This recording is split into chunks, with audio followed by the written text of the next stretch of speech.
Hai semuanya, makasih udah datang di live TikTok aku seperti biasa.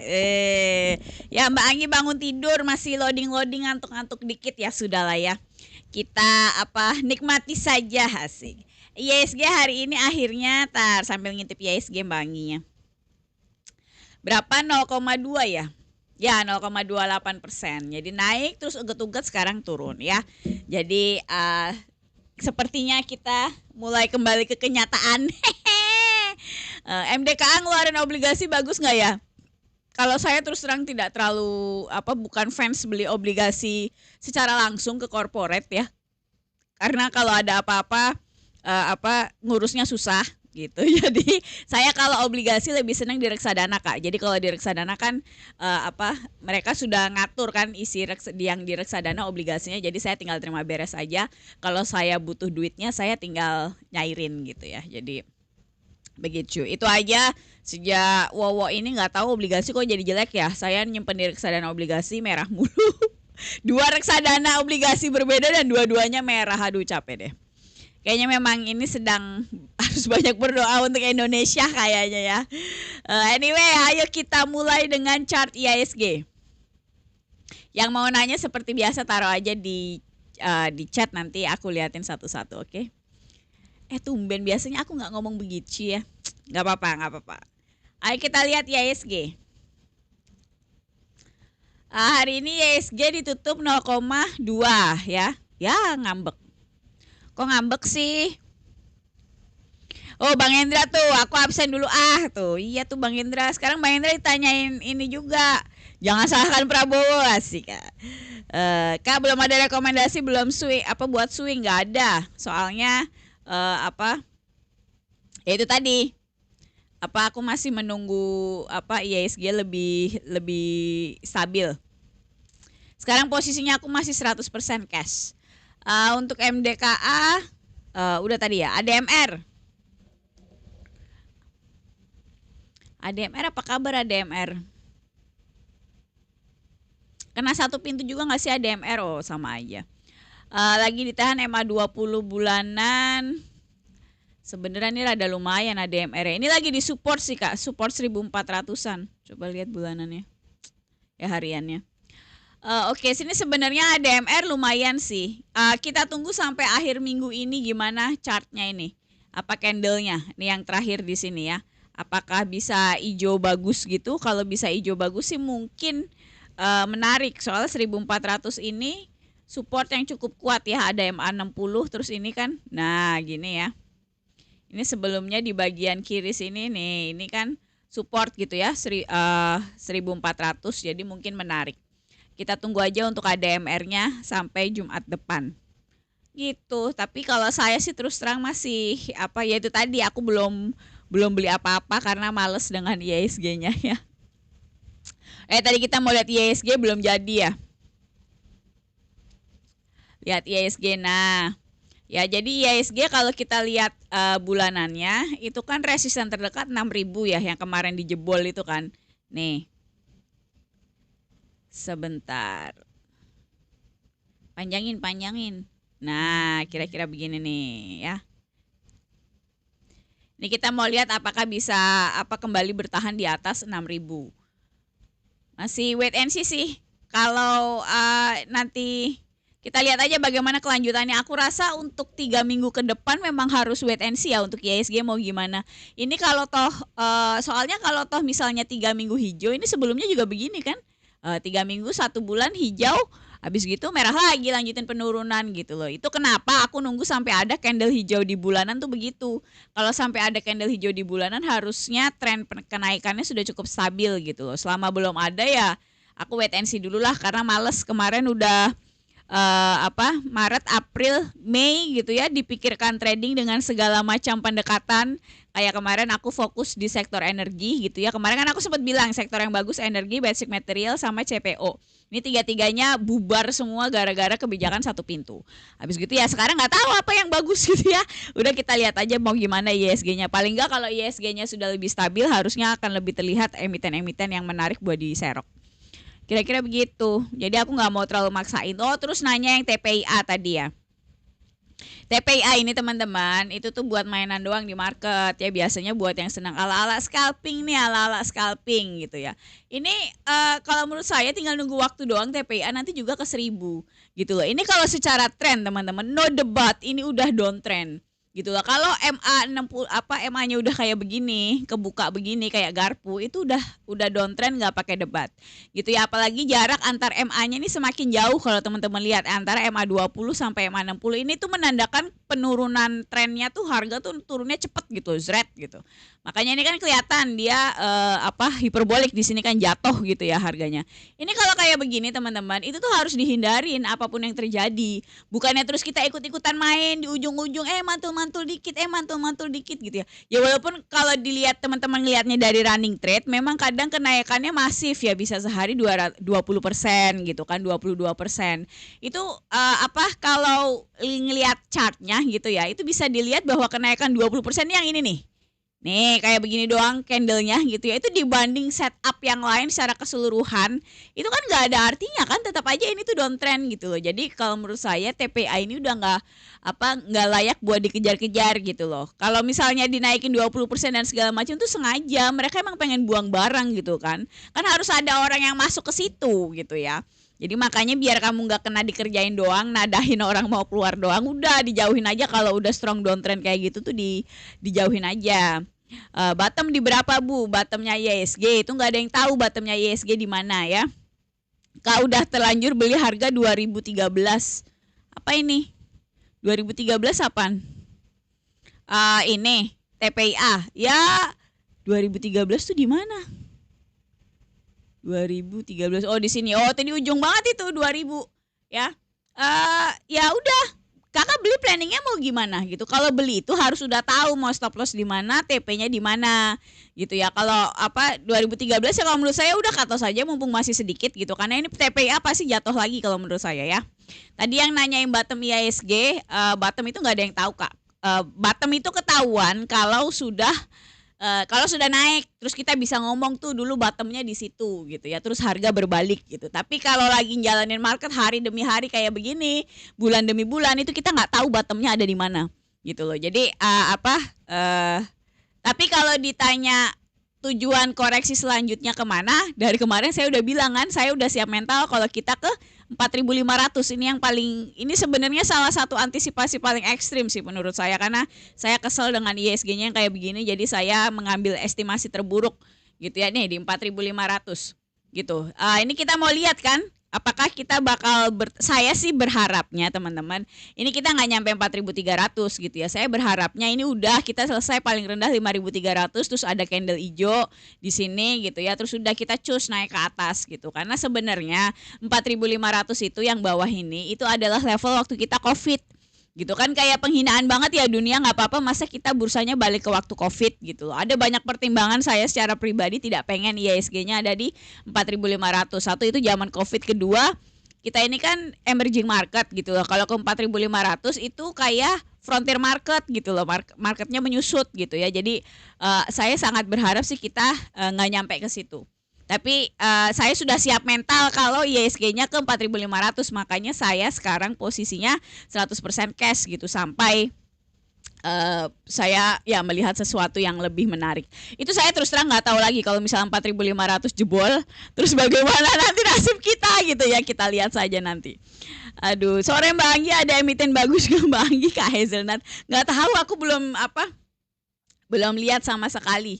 Ya emang masih nggak mau beli, dan rekomendasi besok nggak ada ya.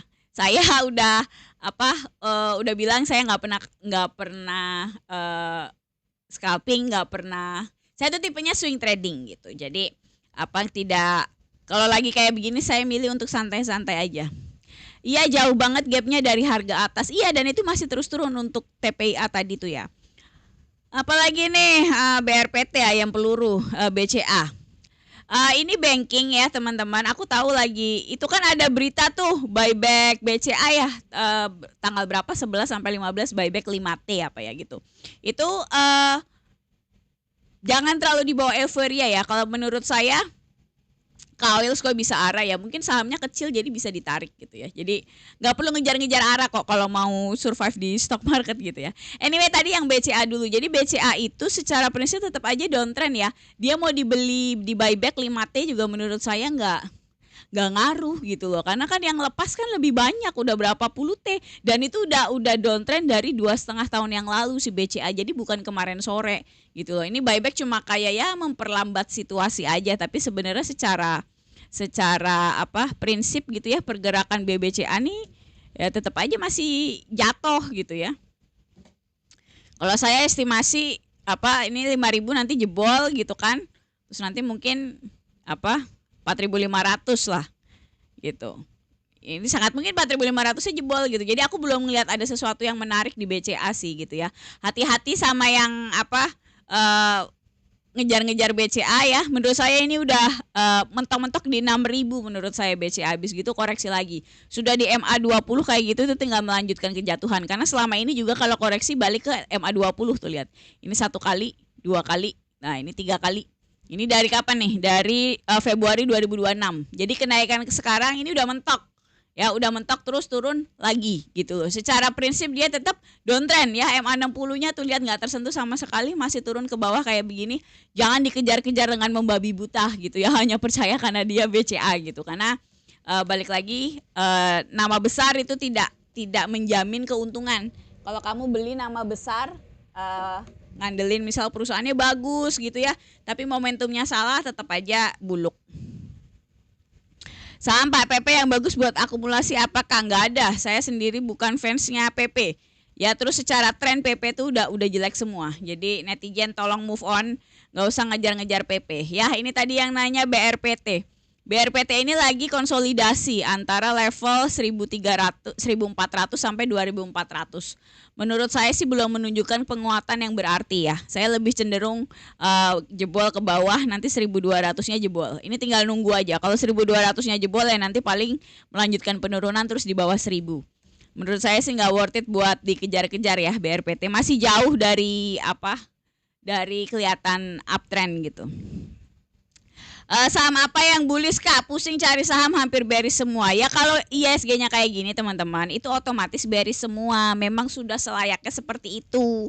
Makanya kalau trading itu juga pasti ada fasenya, ada fase di mana kamu nggak trading karena memang market kita kan searah, cuma bisa buy doang kan. Jadi beli di bawah, jual di atas gitu ya. Kalau cuma kayak begitu itu memang pasti akan ada fase di mana kita nggak bisa trading, bursanya jatuh kayak begini, itu pasti terjadi. Kalau lagi kayak begini tuh solusinya ya tidak trading gitu ya, bukan maksain trading gitu loh. Jadi memang harus pengendalian dirinya harus bagus, dan ya seringkali yang kita bisa menilai ada bahaya itu kalau kitanya analisa gitu ya. Kalau nggak analisa biasanya ya kita anggap oke-oke aja gitu. Jadi akhirnya kita ngejar-ngejar nggak karu-karuan. CDIA Kak please, saham apa yang bullish tadi udah. Kak Anggi boleh ya sapa-sapa dulu. Apa nih Kak Alfian Rahmat ya? Main aman aja dulu guys di kondisi market kayak sekarang. Iya, kalau saya juga sekarang main aman. Jadi saya nggak, udah 100% cash, aku udah bilang kan 100% cash, nunggu ada candle bagus di bulanan baru mungkin aku pertimbangkan untuk masuk pelan-pelan. Jadi mungkin nanti masuk kayak 20% cash dulu, 50% cash, terus nanti baru 100% cash gitu. Kita lihat aja bertahap. CDA. Lah, mana sih ini? CDIA. CDIA ini juga downtrend ya. Kayaknya sih menuju 400 kalau menurut saya. Nah, nih udah tinggal jatuhnya doang teman-teman. Sebenarnya nggak banyak yang bisa dibahas dari CDIA ya. Ini udah fix downtrend. No debat di mingguan lagi gitu ya. Jadi penurunan harga tujuan selanjutnya mungkin 400 di sini nih. Ada gap, lihat di sini. Nah, ini mungkin menuju menutup gap ini di 400-an gitu loh. Jadi udah nggak usah dikejar-kejar. Nggak ada yang menarik dari grafiknya CDIA ini ya. Jadi nggak usah terlalu diarep-arepin. SL di berapa bagusnya itu Kak? BRPT tergantung, kamu harusnya sudah tahu cut loss-nya waktu beli di awal gitu.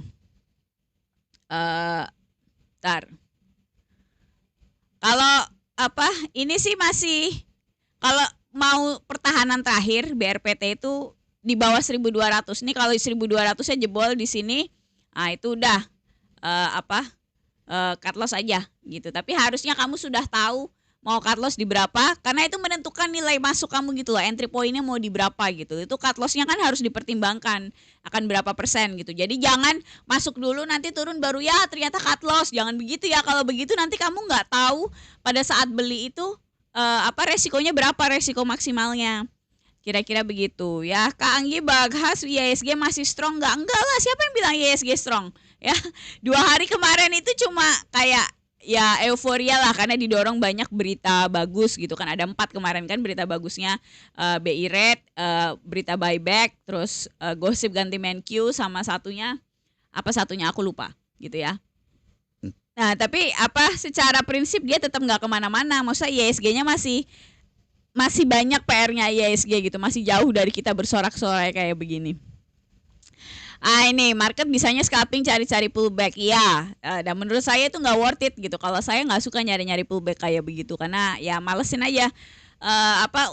Cuannya nggak seberapa, bahayanya besar gitu kan. Terus pada prakteknya biasanya orang tuh raga-raga nyari pullback, nanti giliran suruh cut loss nggak berani gitu kan. Ya jadi biasanya sih lebih cenderung masalah gitu. Dimas gimana Kak? Aduh, Dimas apa kabar Dimas nih? Apa tadi nih? BBRI enak belum untuk dicicil dividen? Nggak ada, saya nggak tipe banking itu downtrend semua ya. Banking itu downtrend semua, dan saya bukan tipe yang senang ngejar-ngejar dividen karena menurut saya nggak worth it sih ngejar-ngejar dividen. Nah ini untuk Dimas, menurut aku udah dekat sama resistennya. Resistennya itu MA 60 bulanan. Nih dilihat yang warna ungu itu aku tulis ini. Nah ya, menurut aku ini udah mepet sih Kak. Ya, ini paling di mentok-mentok, paling mentok banget tuh 160, itu pun nggak nyampe kalau menurut saya, paling 155 gitu. Jadi udah nggak worth it, ini udah tinggi banget buat diambil. Kalau misalnya toh mau ngambil Dimas itu harus ngambil di 130-an nih di bawah sini ya. Kalau di atas 150 tuh udah tinggal take profitnya doang itu di atas. Jadi dihindari aja Dimasnya. BBM naik iya ya. Udah naiknya mindik-mindik pula kayak maling ya. Malam-malam orang lagi tidur dah tahu-tahu naik. Aduh, capek deh. DSSA saya analisis 1.500 asik. Untuk saat ini saham yang bagus di bidang apakah nggak tahu, jelek semua. Ya seriusan jelek semua gitu. Kalau kemarin saya masih bilang sektor yang bagus kan energi, basic material, sama apa satunya? Nyawit gitu kan, CPO. Sekarang tuh bubar semua, begitu ada satu pintu bubar semua. Jadi ya udahlah, saya males nyari yang bagus, kita santai-santai aja gitu kan. Kita gosip aja kalau kalau sore kayak begini ya. TPIA udah ya, downtrend udah, nggak usah dikejar-kejar gitu. Pada emang heboh banget ya di TikTok ya, maksudnya kalau pada ada yang ngomongin gitu apa gimana sih TPA, pada nanyain mulu TPA sama DSSA ya. Itu 2 saham yang harus dihindarin teman-teman, bukan ditanyain. Udah dihindarin aja, nggak worth it gitu ya. Mau nyari apa sih kamu TPA gitu ya. Nanti buntut-buntutnya begitu minus jebret, minus 25% tuh gampang. Kalau grafiknya kayak begini tinggal gelundung dung gitu ya, udah aja selesai. DSSA ini menurut aku udahlah ya, ini juga sama strong downtrend tuh, liatin aja. Moving average-nya aja udah kayak begini. Nih ya. Udah dihindarin aja yang kayak begini-begini gitu ya. Tadi kalau bilang ke 1.500 terlalu optimis sih Pak, Kak, menurut saya ke 1.500 gitu ya. Nggak worth it dibilangin kalau udah kayak begini nih, saya males, udah jauhin aja kalau udah downtrend kayak begini. Ya soalnya biasanya juga itu sulit untuk kita bikin trading plan yang bagus dengan rasio yang memadai. BCA Bu udah nggak ada ya, tidak ada ngejar-ngejar banking. Aku tahu ada berita buyback BCA kan gitu ya. Ini udah mentok teman-teman, menurut saya di paling mentok-mentok 6.000. Habis gitu turun lagi BCA gitu ya. Jadi buyback 5T yang katanya kapan ya, tanggal 11 sampai 15 apa ya, saya baca tadi ada beritanya gitu kan. Itu nggak akan pengaruh banyak gitu ya. Jangan kamu pikir di buyback terus nanti tiba-tiba BCA jadi jagoan gitu. Kalau menurut saya dijaga ekspektasinya, jangan terlalu optimis gitu. Karena BCA ini turun kayak begini itu udah 2,5 tahun. Jadi kalau toh dia mau uptrend lagi itu nggak akan hanya karena ada berita buyback terus dia naik gitu loh ya. kalau toh dia naik-naik secara teknikal karena di buyback gitu ya, balik lagi kalau buat saya sudah strong downtrend kayak begini itu nggak worth it buat di ya memancing di air keruh gitu ya. Saya tuh paling males yang kayak begini ya, karena menurut aku balik lagi tidak worth it dengan resikonya gitu. Biasanya kita berani-berani waktu take profitnya, kalau suruh cut loss sih takut. Nah kalau kayak begini suruh nggak berani cut loss, perhitungan cut lossnya tidak baik, ini gampang sekali untuk rugi karena memang tren jangka menengahnya memang turun. Begitu ya. Kenaikannya bakal sampai mana Bu? Apa BCA? Ini udah mentok, paling mentok 6.000, ini udah 5.800. Gak worth it ngejar-ngejar 200 perak gitu ya. Even itu BCA gitu lah maksud saya. Jadi kalau mau trading itu harus ngerti trennya secara keseluruhan gitu. Jadi jangan cuma ngelihat pergerakan jangan ngeliatin running trade doang. Apa yang hijau hari ini terus kamu kejar-kejar gitu. Itu yang bikin sebenarnya kamu nyangkut gitu. Karena selalu kalau running trade itu hanya data kejadian pada hari itu gitu. Yang kamu tidak tahu konteksnya hari itu tuh candlenya di refer ke jangka menengahnya gitu ya. Misalnya dalam ini kayak satu kotak begini, ini kan sekitar 10 bulan data gitu ya. Itu posisinya sebenarnya ada di mana gitu. Apakah lagi di resisten, apakah memang lagi turun terus gitu. Itu sangat menyesatkan dalam tanda kutip gitu ya kalau yang namanya running trade itu. Kalau pasar kayak gini biasanya nunggu berapa minggu untuk tahu mau reversal? Oh lama, kan nggak bisa nunggu berapa minggu. Ya nggak bisa dijamin kayak begitu. Jadi pasti nanti kelihatan kalau reversal gitu lah, nggak usah ditungguin berapa lama. Kita akan nunggu sepanjang yang harus ditunggu. Karena kalau masuk juga nggak worth it gitu. Kita kan di market kan nyari cuan kan gitu loh. Jadi kita nyari cuan itu akan possible kalau kalau marketnya menunjang gitu loh. Kalau marketnya nggak menunjang ya udah kita kabur aja gitu. Mbak kayak kondisi seperti ini baiknya trading di market apa? Market US tuh kata Bang Hendra, market US gitu ya. Jadi kalau analisa teknikal begini Pak teman-teman, analisa teknikal dan fundamental gitu ya itu bisa dipakai di semua market gitu. Pada teorinya kalau kamu menguasai gaya analisa tertentu gitu ya, misalnya fundamental atau teknikal, kamu tuh ibaratnya punya skill gitu ya, kamu bisa cari cuan di market manapun. Kalau teknikal kayak gini itu bisa kamu pakai misalnya di forex, bitcoin, di saham Indonesia, saham US, itu bisa semua. Saya pribadi itu bitcoin belum pernah beli ya, forex saya belum forex sudah beli tapi saya nggak pintar. Terus kripto, nah kripto tuh saya belum pernah beli. Saya adanya 2 di saham Indonesia sama di saham US gitu. Tapi gimana pun gitu ya, kamu harus bisa analisanya gitu. Saya dulu pas lagi kerja di sekuritas ada tuh ada koko gitu ya, dia jago fundamental gitu. Jadi emang kuliahnya economics, terus dia jago fundamental, terus dia trading di market kokonya waktu itu cerita di market Spanyol. Karena dia kuliahnya di Spanyol, lucu banget deh waktu itu cerita-cerita gitu. Dan dia murni pakai fundamental analysis. Terus dia baru karena dia baru pulang ke Indonesia, terus dia mau nyoba market lokal gitu. Makanya waktu itu dia buka waktu saya masih di Mirai. Lucu banget ada cerita-cerita. Jadi maksudnya my point is gitu ya, bisa, kalau kamu punya skill ilmu itu bisa dipakai di market mana aja. Sudah dibuktikan oleh banyak orang gitu ya. Jadi memang yang harus punya itu adalah ilmu analisanya, jangan cuma ikut-ikutan doang gitu. Oke? Nah, kalau kamu mau belajar technical analysis kayak begini, aku tuh biasanya kalau analisa cuma pakai chart sama money management. Itu adalah 2 fokus yang aku pakai pada saat aku trading dari 10 tahun lalu sampai sekarang gitu ya. Kalau kamu mau belajar itu aku ada kelas. Ini kelasnya pakai video gitu ya. Jadi bisa diputer-puter tapi ada PR-nya. Jadi harus ngerjain PR gitu ya. Jadi videonya ada 5. Jadi video pembekalan materinya ada 5, sisanya kita latihan bikin trading plan. Nanti kalau kamu bikin trading plan akan aku kritisi. Maksudnya kita bakal ngobrol nih udah bagus apa belum gitu dan segala macam. Jadi memang sangat praktikal langsung praktek langsung, bukan kayak aku kasih rekomen. Ya kira-kira begitu. Ada Kak Yudi stream. Hai Kak. Anyway, kalau kamu kepo ini bisa DM aku di TikTok. Kelasnya 3 bulan terus pakai video, ada PR-nya gitu, harus ngerjain PR, terus apalagi. Terus modalnya minimal 10 juta, lebih banyak lebih baik, oke? Nah, ini nggak ada rekomen khusus seperti aku bilang gitu ya. Kalau kamu pengen rekomen biasanya aku kasih di channel biru. Tapi lagi nggak ada rekomen sekarang soalnya market lagi kayak gini gitu. Jadi paling di channel biru aku nge-share kita lagi live gini ada replaynya, terus nge-share materi, bukan materi sih, nge-share kalau aku ada trading trading plan tapi lagi nggak ngasih ya. Terus ngupdate portonya lagi nggak ada, lagi 100% cash gitu sekarang. Tapi biasanya kalau berkala aku update ininya portonya di sini begitu. Jadi aku harap tuh buat perpanjangan kita ngobrol gitu ya di channel biru ini.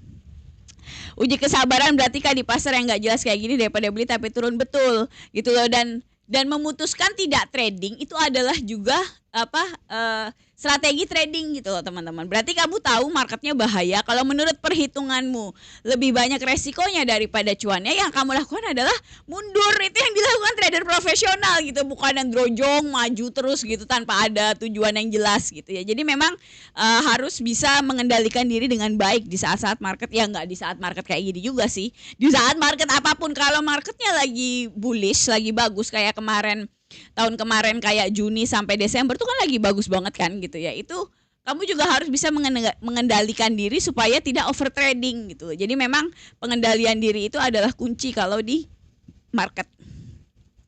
Nih Kak Ahmad nih nanya Bufa, Kak Uci nanya Arto, wah pejuang muda nanya TPA. Udah, TPA tuh downtrend, gak usah dikejar-kejar udah. Ya, ini aku malah mindahin. Salah ngeklik. Ayo kita lihat Bufa sama Arto. Bufa sih downtrend, udah dari kemarin udah banyak yang nanya ini si Bufa. Bufa.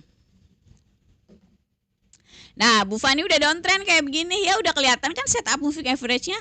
Udah downtrend ke bawah, nggak usah diapa-apain. Kayak begitu tuh udah tinggalin aja. Ya, terus udah nih tinggal nunggu. Ini ke berapa nih? 600 udah. 600 tuh kalau jebol paling 300 selanjutnya nih, 300 tuh di sini. Ya, jadi udah nggak worth it lah buat dikejar-kejar yang kayak begini-begini ya. Tolong belajar teman-teman biar nggak dikerjain doang gitu, karena ini sebenarnya banyak yang buang-buang barang gitu. Dari yang kemarin digoreng-goreng di TikTok itu banyak yang udah tuh Arto aja udah kayak begini kan. Kelihatan kan kalau downtrend. Jadi kalau kamu ngelihat harga kayak begini ya, harga cenderung mendekati di sini kanan bawah kayak begini. Itu berarti downtrend. Kalau mendekati di atas ini kanan atas begini itu berarti uptrend gitu ya. Kalau downtrend itu, kalau balik lagi saya tipe yang nggak suka nyari-nyari pullback kayak begitu ya. Jadi kalau udah downtrend kayak begini tuh kita tinggalin udah, karena nggak worth it dengan resikonya gitu ya. Inet nggak niat bagi-bagi dividen masa 0,04. Ya gimana ya, kan Inet aja kemarin sempat kita bahas kan pas dia habis RI ya gitu. Jadi Bang Hendra, si Inet itu dia aja ngambilin duit investor kan. Ya, dia goreng harganya. Terus kan dia RI, right issue. Terus kayaknya sempat ada obligasinya kan, nggak tahu tuh laku apa nggak obligasinya Inet. Gitu. Jadi emang dia modus-modusnya modus-modus orang nyari duit gitu loh, perusahaan nyari duit investor. Bufa FOMO doang ya Kak, retail pada masuk. Iya emang FOMO doang, itu banyak banget yang FOMO doang gitu. Dan udah pada bubar semua. Yang kayak Bufa, VKTR, nah tuh kakaknya nanya. Kan itu sebenarnya saham-saham. Pak Wo gimana matematikanya ya? Trading forex tuh beda kah? Beda. Kalau forex kamu harus cut loss, nggak ada tapi. Kalau kamu ragu-ragu cut loss itu hilang sampai nol semua. Modalnya sampai habis bis gitu ya. Jadi mesinnya otomatis jebret gitu, nol.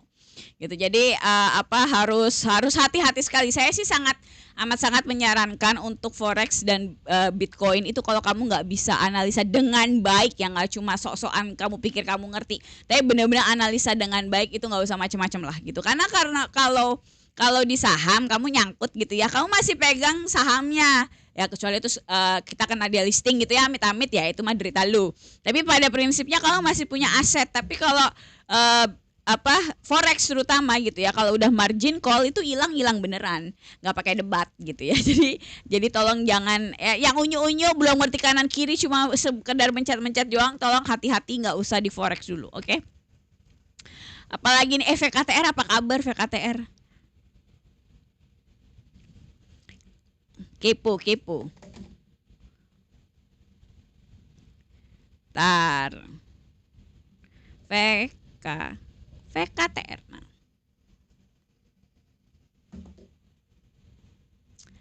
Ayo kita lihat. Ya ini mah sudah mengkhawatirkan ya. Oke, VKTR ini menurut saya sih bakal lanjut turun. Memang ini mungkin nanti rada ditahan di 500-an ya. Di sini ada MA 60 mingguannya. Tapi ya menurut aku sih tidak akan wow gitu ya, tinggal cuma mantul-mantul bentar terus nanti turun lagi. Gitu. Jadi udah nggak worth it balik lagi. Gitu ya. Nyari-nyari pantulan. Pantulan sih pasti ada. Saya yakin pantulan pasti ada. Cuma yang jadi masalah tuh nggak worth it buat diambil gitu loh. Ini resistennya sekarang di sini nih 660. Itu paling ini kan udah nyenggol nih kemarin. Ya, resisten 660 biasanya bakal melanjutkan penurunan gitu loh. Kalau downtrend kan begitu. Jadi baiknya dihindarin aja VKTR. Apalagi nih, hati-hati jebakan naik 2 hari. Lumayan hari ini scalping BBRI bisa buat isi mobil Pertamax full. Ya, good luck ya kalau yang mau scalping. Kalau saya males gitu. Balik lagi saya nggak suka nyari yang scalping gitu. Bahas Neska aku masih pegang. Nes kemarin kan ada planningnya Nes ya di channel biru sini. Aku ada planning. Aku sempat pegang Nes tuh terakhir yang aku mau kata tuh pegang Nes BSML sama satunya lupa apa Cimori. Nah, Nes coba lihat. Nes cakep loh, ya. Itu kalau masih hold ya udah. Harusnya sih kalau holdnya rekomen aku sih di 500-an ya. Nah, ini sekarang lagi hijau, TP-nya di 580. Sok aja kali aja nyampe, ya. Walaupun aku sangat menyarankan untuk tidak pegang lama-lama market lagi kayak begini. Oke, hati-hati. PACK gimana? Aduh, PACK itu gitu ya. Nih likuiditasnya jelek kayak begini nih, saya paling nggak suka saham-saham yang likuiditasnya jelek kayak begini ya, yang goyang-goyang gitu likuiditasnya saya nggak suka. Karena balik lagi likuiditas itu adalah detektor awal sebuah perusahaan bermasalah atau enggak. Biasanya perusahaan yang likuiditasnya goyang-goyang itu adalah awal dari masalah lain gitu yang akan muncul di kemudian hari, walaupun saya nggak bisa pinpoint gitu, maksudnya pinpoint tuh nggak bisa. Ini nanti masalahnya bakal kayak gini, saya nggak bisa ngomong begitu. Tapi berdasarkan pengalaman selalu cenderung bermasalah kalau sebuah saham likuiditasnya goyang-goyang. Contohnya yang terbaru itu kan kemarin COAL ya, COAL. Koal itu kan saya udah ngomong jangan beli dari Januari, walaupun saya nggak tahu bahwa akan terjadi ke hari ini, tapi kan akhirnya sekarang 6 bulan kemudian dia nggak liquid dan turun ARB terus gitu ya. Jadi memang sudahlah kalau yang likuiditas sejelek itu udah jauhin aja. Apalagi marketnya lagi kayak gini, itu sangat-sangat nggak worth it ngejar-ngejar yang likuiditasnya jelek di market seperti ini. Karena mereka mau goreng-goreng ala-ala juga market lagi kayak gini tuh susah Kak. Goreng itu paling gampang kalau marketnya tuh mendukung gitu loh, kayak mood orang tuh lagi trading, lagi pengen trading gitu kan, itu gampang goreng gitu ya. Tapi kalau lagi kayak begini orang cenderung hati-hati atau sudah banyak yang nyangkut kan gitu, sudah banyak yang portofolionya nggak bisa gerak, nggak bisa diapa-apain, itu susah gitu ya. Jadi biasanya makanya ya tingkat goreng-menggoreng juga pasti turun dengan drastis ngikutin market gitu. Tadi ada yang sempat mention oils katanya ARA, aku kepo belum aku lihat tadi. Emang hari ini ARA? Oh iya ARA ya.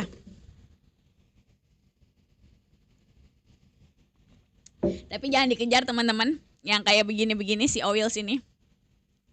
ARA-ARA begitu tinggal nyangkutnya doang biasanya ya. Oh, mantul di MA 20 bulanan ya, oke. Kalau aku tetap gak tertarik sih ya, bodo amat. Memang polisinya sedang tidak trading gitu. Itu kalau dikejar ini teman-teman, ini tinggal nyangkutnya doang. Paling mentok-mentok ya, kayak kalau hoki sampai 300 kalau hoki gitu ya. Tapi ini sebenarnya area 200 ini udah resisten kan, udah jebol kan gitu ya. Kalau dia misalnya nanti gerakannya begini, ini kan arah ke sini kan, terus nanti turun ke bawah gitu ya. Nah, itu harus siap mental gitu. Makanya belinya jangan pas di sini. Kalau belinya di sini kan udah telat ya gitu. Kalau toh mau beli, ya ini saya nggak ngelihat entry point yang bagus sih terus terang gitu loh. Ya sudah, biarin aja. Kalau dia arah kan balik lagi, nggak semua yang arah atau yang gerak harus kita beli gitu ya. Kalau kita memang nggak ngelihat dari awal dia bagus, lebih baik nggak usah beli, karena entry point itu sangat menentukan gitu ya kualitas trading kita. Kak, kalau mau masuk jangka panjang dong, oke ya.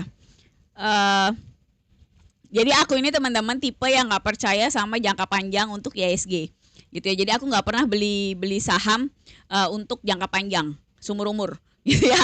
Jadi aku kalau karena kita ini kan di ISG belinya individual stock ya, saham satu-satu, itu menurut saya sangat risky kalau kamu komitmen jangka panjang gitu, karena biasanya berdasarkan pengalaman gitu ya, itu yang terjadi di market kita itu sangat dipengaruhi oleh apa yang policy pemerintah gitu kan. Waktu Jokowi periode 1 semua orang mencintai konstruksi. Sekarang siapa mau beli konstruksi, nggak ada gitu ya.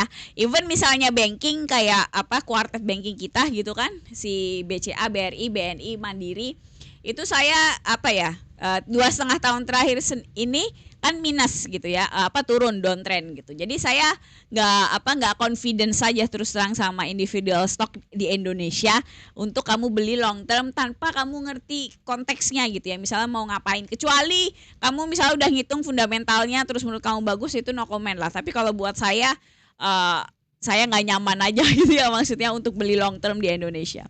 Ciri-ciri liquidnya jelek apakah? Itu lihat chartnya ya. Kalau chartnya bolong-bolong itu biasanya likuiditasnya jelek. Nih banyak yang nanya nih, contoh BNBR. Nah, BNBR ini adalah contoh saham yang likuiditasnya jelek dan lagi digoreng. Nah, nih ya yang aku buletin itu, lihat candlenya kan bolong-bolong kayak begitu. Itu kalau kamu lihat chartnya, kamu ada saham apa gitu ya kamu mau beli, terus kamu lihat chartnya kayak gitu banyak bolong-bolong, itu berarti likuiditasnya jelek. Dan kalau likuiditasnya jelek, saya nggak bilang nggak boleh pasti nggak cuan ya, nggak begitu. Tapi secara kalau kita ceritanya pengelola profesional, asik. Kalau mau nentuin sebuah saham layak masuk portofolio kita atau enggak, kan kita bikin kayak syarat-syarat gitulah, syarat-syarat yang harus dilalui sebuah saham ini supaya memungkinkan untuk memproduksi cuan di portofolio kita, kan begitu ya. Itu salah satunya yang harus dipertimbangkan adalah likuiditas. Dan kalau buat saya, kalau likuiditasnya udah goyang-goyang kayak begini, itu saya biasanya 9 dari 10 itu saya hindarin gitu, karena saya sudah berpengalaman dulu saya nggak ngerti likuiditas seperti newbie pada umumnya, terus saya beli aja, terus akhirnya sekarang dia listing udah nongkrong 9 tahun di portofolio saya, nggak bisa diapa-apain gitu loh. Jadi jadi akhirnya saya males begitu ya. Terus apalagi? Nah ini omong-omong si BNBR ini katanya mau right issue juga gitu ya. Biasanya saham kalau habis right issue itu jadi jelek gitu ya. Kemarin yang paling baru right issue itu kemarin Inet sama PACK. Nah itu ya, bayangin BNBR aja belum RI aja udah buluk kayak begini gitu ya, apalagi nanti kalau habis RI. Dan BNBR ini adalah grup Bakri. Grup Bakri itu terkenal senangnya nyari duit di market gitu ya. Jadi right issue itu kan emiten pengen duit kita kan. Lu pemegang saham beli lagi sini, gue nyetak saham baru gitu ya, kita suruh beli gitu ya. Itu kalau gitu yang namanya BU, butuh duit gitu ya. Kalau saya itu cenderung menghindari emiten yang seperti itu. Apalagi nih, ASPR Kak, CL atau hold ada pergerakan aneh Kak? ASPR itu udah nggak menarik sih kalau kata saya dari kemarin juga. Ya, nggak layak beli ASPR tuh. Itu juga goyang-goyang kan ininya, likuiditasnya. Apa kabar hari ini dia? Kan udah di bawah MA60. Nah, nggak ada pergerakan aneh juga sih, emang udah kayak begini dari kemarin ya.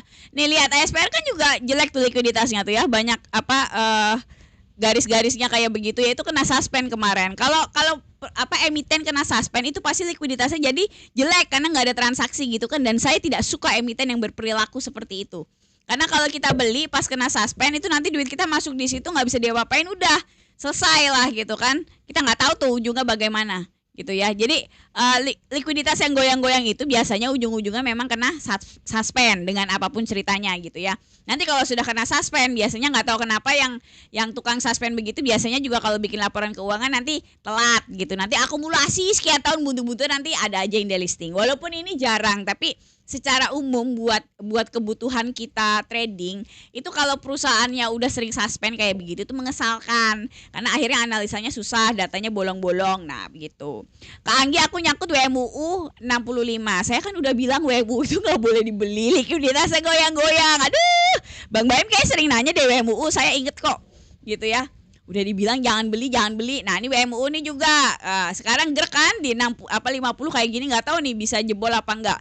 Kemarin-kemarinnya kan bisa di bawah 50 nih waktu yang aku lingkarin kayak begini. Nah, ya. Jadi sebenarnya apa ya? Sebenarnya pola-pola emiten ngerjain investor tuh udah kelihatan sih dari chartnya gitu ya. Pasti kamu lihat tadinya begini gitu ya. Jadi tadinya bolong-bolong, likuiditasnya nggak bagus, terus kayak dibikin bagus. Biasanya kalau lagi dibikin nih yang kayak kanan nih, aku bikin biru wis.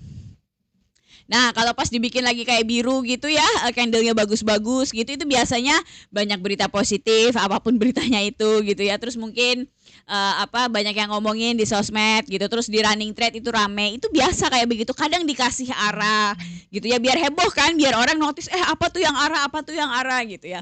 Jadi itu cara-cara mereka luring itu apa ya, membohongi, bukan membohongi sebenarnya, merayu publik biar ngomongin sahamnya dia gitu, biar ada orang masuk dan segala macam.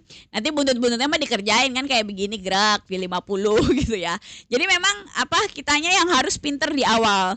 Dan teman-teman, kalau masalahnya itu adalah likuiditas, jadi kita beli saham yang likuiditasnya goyang-goyang, itu begitu gerak misalnya nggak ada pergerakan sama sekali, itu kamu nggak bisa ngapa-ngapain, benar-benar nggak ada yang bisa kamu lakukan, karena kita ini kan cuma trader mendang-mending ya gitu. Jadi udah aja dia kayak misalnya call sekarang gitu kan, berhenti di sekarang udah 40 berapa gitu, kali kan 50, terus dia berhenti, terus sudah dia ARB udah kayak begitu tuh nggak bisa diapa-apain gitu loh. Jadi yang satu-satunya yang dalam kontrol kita yang bisa kita pegang itu adalah di saat awal kita mau beli saham itu do your diligence gitu ya. Pada saat mau beli saham itu lakukan riset dalam tanda kutip gitu ya, riset terbaik yang bisa kamu berikan untuk menghargai uang kamu itu, yang di RDI kan uang kita, modal kita gitu ya. Jadi jangan asal beli-beli aja gitu. Dan paling gampang riset sebenarnya nggak perlu riset kan biasanya analisa kan dua ya, fundamental atau taktikal gitu. Antara itu kamu suka yang mana?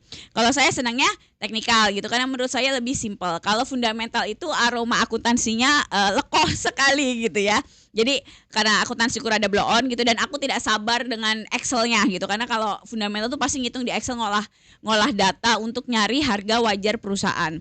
Itu biasanya saya not my cup of tea gitu ya, saya tidak terlalu suka gitu, makanya saya selalu pakai teknikal gitu. Dan teknikal itu yang menurut saya, teknikal itu kan ada banyak banget. Kalau kamu ngelis indikator gitu ya, itu ada banyak banget, dan kamu nggak perlu mempelajari semuanya gitu. Yang perlu kamu pelajari itu hanya kombinasi beberapa indikator yang bisa kamu gabungkan dan bisa kamu jadi patokan buat kamu masuk gitu. Kalau saya selalu ngeceknya tuh 3 yang selalu aku omongin gitu kan, likuiditas yang bagus, tren saham yang naik gitu ya, sama pas beli itu lihat support and resistance, nyari paling bagus menurut saya di mana belinya untuk menentukan entry point. Kenapa kalau sahamnya downtrend kayak misalnya DSSA, TPIA itu saya udah kabur, karena itu salah satu indikator awal saya pada saat nyeleksi saham gitu ya. Jadi kalau likuiditasnya jelek kayak BNBR itu pasti saya udah cut, pasti saya nggak mau gitu ya. Walaupun enggak kok, biasanya ada yang nyolot kan gitu ya, enggak kok saya beli BNBR bisa kok cuan. Iya, saya nggak bilang nggak bisa cuan, saya cuma bilang saya kalau nganalisa market gitu ya, salah satu poin-poin yang saya perhatikan tuh itu likuiditas. Kalau likuiditas jelek saya nggak mau beli. Tren, kalau dia udah jelas uptrend menyonyor, downtrend kayak TPIA, PTRO, DSSA kayak begitu, saya pasti kabur gitu ya. Jadi saya memang dengan sengaja tidak mencari pantulan-pantulan kecil seperti itu. Nah, terus ketiga itu tadi kan support and resistance. Sebenarnya 3 materi ini tuh bukan kayak materi rahasia gitu, nggak ada rahasia-rahasianya sama sekali. Ini tuh materi dasar technical analysis yang harus kamu kuasain. Kau bisa nyari materinya di YouTube gitu. Tentunya kalau kamu mau belajar sama saya udah bikin kayak satu paketnya gitu ya, pelajaran yang yang selalu saya terapkan. Sebenarnya ini selalu saya demonstrasikan kalau lagi live kayak begini untuk ke teman-teman semua, kalau ada yang nanya gitu ya, di chart ini aku demonstrasikan. Tapi kalau yang mau belajar realnya bagaimana teorinya gitu ya, itu aku bikin di kelas aku ini gitu. Kelasnya tuh pakai video, bisa diulang-ulang. Nah, kelasnya tuh 3 bulan. Kenapa dibikin 3 bulan? Biar teman-teman punya banyak waktu buat nanya gitu, buat lihat materinya, buat latihan, terus nanti nanya-nanya dan segala macam gitu. Karena pengalaman aku dulu waktu aku masih newbie aku sering ikut kelas orang juga kan gitu lah. Itu kalau abis kelas biasanya kan dapat materi baru tuh, biasanya saya terapin di rumah kan, sayanya latihan gitu. Terus biasanya pada saat latihan itu akan ada banyak sekali pertanyaan yang saya nggak kepikir tadinya, karena tadinya saya nggak tahu atau nggak bisa atau bagaimana lah gitu kan, namanya orang lagi belajar. Nah itu pada saat biasanya kan seminar kan sehari doang kan. Nah itu pada saat selesai terus sudah saya keder gitu kan, mau nanya ke siapa gitu. Kenapa kelas saya ini saya bikin 3 bulan, maksudnya tuh biar banyak waktu untuk teman-teman mencerna materinya dan bertanya gitu. Kalau case-nya kayak begini gimana? Kalau case-nya kayak begini gimana gitu. Tapi semuanya balik lagi ke effort teman-teman semua. Dikasih materi kayak apa, kalau ngerjain PR-nya pas-pasan gitu kan, atau ya tidak banyak berpetualang sendiri gitu ya, menerapkan ini itu dan bertanya itu ya akhirnya juga hasilnya tidak maksimal. Jadi semua balik lagi ke kita. Kira-kira begitu ya. Jadi bisa ini DM aku di TikTok yang kepo gitu ya, kelasnya 3 bulan pakai video, ada PR-nya. Terus modalnya minimal 10 juta, lebih banyak lebih baik. Terus ini juga ada di channel biru. Ini aku harap sih pada ikut gitu ya. Makasih yang udah pada follow. Yuhu, ada banyak gitu ya. Ini di channel biru ini adalah perpanjangan kalau kita aku dari live begini gitu ya. Jadi ini akan ada replaynya, aku share di sini. Terus kalau lagi keadaan normal gitu ya, ke depannya itu nanti akan ada, kalau aku menurut ada yang bagus, rekomennya aku taruh di sini gitu. Terus kalau berkala juga aku share yang portofolio aku yang buat publik juga aku share di sini. Begitu ya. Jadi kalau lagi kayak begini emang lagi ini ya, lagi malesin ya kalau ISG-nya kayak begini. Cara melihat likuiditasnya yang bagus tolong dibagi share dong Kak. Tadi udah diajarin dari tadi ya, ngeliatin likuiditas nih, lihat chartnya Kak, lihat chartnya tuh. Kalau yang bolong-bolong kayak WMUU itu lihat yang udah aku lingkarin hitam itu berarti likuiditasnya nggak bagus. Kan kelihatan candle-candlenya kan? Ya, kalau sebelah kanan sini kan candlenya relatif lebih penuh gitu ya. Jadi pergerakan hariannya tuh kelihatan gitu. Sedangkan kalau di candle yang di sini kan lebih bolong-bolong gitu ya, kadang ada kadang nggak ada, random gitu candlenya. Itu biasanya ciri-ciri yang likuiditasnya jelek, jadi kelihatan harganya loncat-loncat begitu. ESIP apakah bisa ke 200 bikin double top? ESIP nih kalau nggak salah likuiditasnya juga rada-rada. Nah kan double topnya di mana? Saya tuh double top tuh lupa mulu. Double top tuh yang gimana sih? Tar dulu. Oh 200 di awal double top. Oke, aku ngerti maksudnya. Itu ya, ini sebenarnya bisa ngarep ya. Whoops. Nah ini. Jadi ESIP ini teman-teman, itu yang aku kotak biru-biru itu ya, balon biru di kiri ini ya, itu kan likuiditasnya jelek ya. Terus likuiditasnya baru bagus sejak Oktober 2025, berarti ya 6 bulan terakhir gitu ya. Pergerakannya sendiri dia agresif, jadi tolong hati-hati gitu. Biasanya kalau yang kelihatan kan kalau candlenya banyak garis-garis kayak begini, itu berarti harga ditarik ke atas, banting lagi, tarik ke atas, banting lagi gitu ya. Kalau menurut saya sih ini rada deg-degan kalau kayak begini. Anyway, kalau pertanyaannya tadi itu pertanyaannya bisa ke 200 ke 200 di sini. 200 tuh resisten gitu kan. Ini double top tuh biasanya kalau nggak salah yang kayak M nggak sih? Yang begini ya. Gitu nggak sih gitu ya. Mungkin salah, nggak tahu. Saya soalnya kalau double top menurut saya masih bisa dilihat dari support and resistance biasa. Jadi saya nggak terlalu apal memang yang chart pattern itu. Ya, jadi anyway, kalau misalnya teman-teman mau beli, ini sebenarnya ada potensi bisa. Ya, beli sekarang di 110 sini ESIP.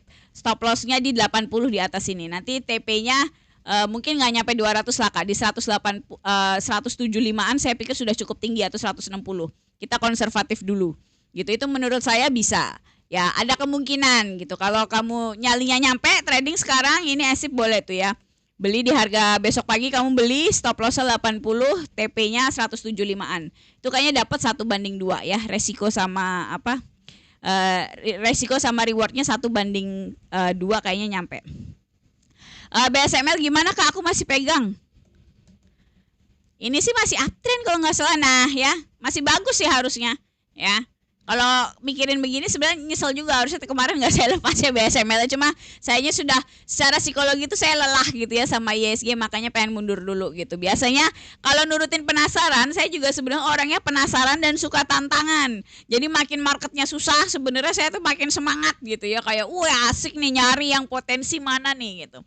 Justru kadang kalau saya karena udah 10 tahun di market gitu ya, udah hafal kayak penyakit saya gitu ya. Penyakit saya tuh begitu gitu, makin marketnya susah tuh saya makin bersemangat. Makanya harus kayak misalnya sekarang nih, harus punya kontrol diri gitu. Misalnya oke, gue nggak mau trading sampai ISG-nya ada candle hijau di bulanan, udah beneran. Karena kalau enggak nanti saya nyari-nyari gitu kan, kayak ini BSML kayaknya buyback boleh deh gitu. Ini saya sering rese. Jadi kalau nanti teman-teman udah bisa analisa gitu ya, kadang analisanya nih udah nih gitu ya. Tapi kadang eksekusinya itu adalah kepribadian kita sendiri gitu ya, psikologi gitu. Jadi setiap orang nanti akan beda-beda. Dan ini nggak bisa ngomongnya kalau teman-teman nggak bisa analisa sendiri. Biasanya yang ngerasain itu nanti yang udah mulai bisa analisa sendiri, mulai bisa punya pendapat ke market, terus mulai merasa yang dalam tanda kutip kamu selalu melakukan hal-hal bodoh yang kamu sesali di kemudian hari. Padahal sebenarnya kamu udah tahu gitu. Nah itu adalah permainan psikologi dan itu adalah pertarungan yang nggak pernah selesai gitu ya. Jadi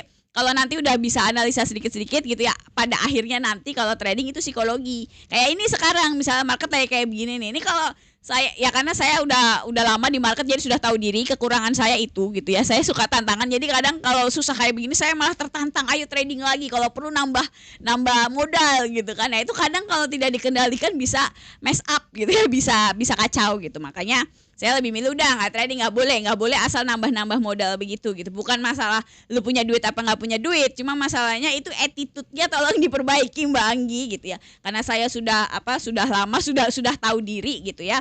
Jadi ya kontrol dirinya sudah cukup lumayan lah, kira-kira begitu. Lumayan profit 5% hari ini. Ya amin, alhamdulillah ya. SPRK stop loss atau hold, ada pergerakan yang tadi udah ya Kak Zuaina. Besok analisa besok apakah nggak ada, lawang saya lagi 100% cash ya, kagak trading. Terus kenapa sekarang nggak semangat Kak? Bukan masalah nggak semangat Kak, tapi mengukur resiko gitu ya. Jadi saya kan udah trading rugi terus tuh rekapnya dari Maret, April, Mei, udah 3 bulan gitu ya. Modal udah turun 30%. Itu adalah signal. Gak boleh karena misalnya saya ngerasa udah bisa analisa, gue udah punya jam terbang di market terus dronjong aja gitu ya, nggak tahu diri gitu ke bawah. Ini sekarang misalnya datanya gitu ya, data analisa dari hasil trading saya membuktikan bahwa analisa saya ini cenderung salah pada saat market seperti ini. Itu yang harus kamu lakukan adalah mundur. Persetan kamunya semangat, sayanya semangat gitu ya. Itu semangat cuan-cuan gitu. Kalau memang hartanya secara data itu kurang bagus kondisi sekarang, ya lu mundur. Itu adalah hal yang harus dilakukan sebagai trader gitu. Bukannya kayak terus merasa tersinggung gitu. Enak aja masa gue cut loss mulu, gue mau buktiin kalau nanti bisa trading ini gitu. Itu harus balik lagi ke penguasaan diri sendiri gitu ya. Kak, saya buang kemarin BSML rupanya naik lagi ya. Memang masih strong uptrend Kak. Kalau BSML saya tahu, saya cuma udah lelah aja gitu ya. Jadi emang saya cut loss semua kemarin. Itu yang sebenarnya di channel biru kan ada planning BSML kan, itu masih berlaku sebenarnya, planningnya kan belum kena, stop lossnya masih jauh, bahkan sekarang naik lagi kan. Begitu. Kak Anggi lihat energi sama MEDC dong, ijo royo-royo, masa gara-gara nyusul Hormuz. Aduh, percuma itu Hormuz kalau ada si satu pintu itu berat deh Kak Miracle. Aku rada kesel juga sebenarnya karena kemarin tuh aku ngarep kan sama si ini Medco sama kemarin Elsa ya. Saudara cut loss semua. Elsanya sebenarnya cut lossnya di kemudian hari sih. Aku nggak cut loss full, jadi aku lepas di tengah jalan gitu. Ini secara prinsip nggak ngaruh sih Kak, si MEDC lihat aja naik terus turun lagi kan, candlenya hari ini tuh cuma garis kayak begitu, naik terus turun lagi gitu ya. Secara prinsip dia tetap aja downtrend. Ini kalau kita ngelihat bulanannya, dia tuh abis break terus kayak nggak kuat gitu loh breakoutnya, kayak false breakout. Nah, ini kelihatan kan? Kemarin itu teman-teman, ini kan break kemarin di sini kan. Aku ngarepnya tuh dia cus ke atas gitu loh, karena koreksi ke sini terus dia cus ke atas gitu ya. Ternyata kan tidak, koreksi terus ya satu pintu bla bla bla jeblor prut gitu ya, akhirnya ke bawah sini kan ke 1.200 lagi gitu ya. Jadi udah sih kalau menurut saya tetap tidak menarik. Anyway, sekarang kita sudah kembali di bawah resisten 1.600 kan, ini resisten yang ini.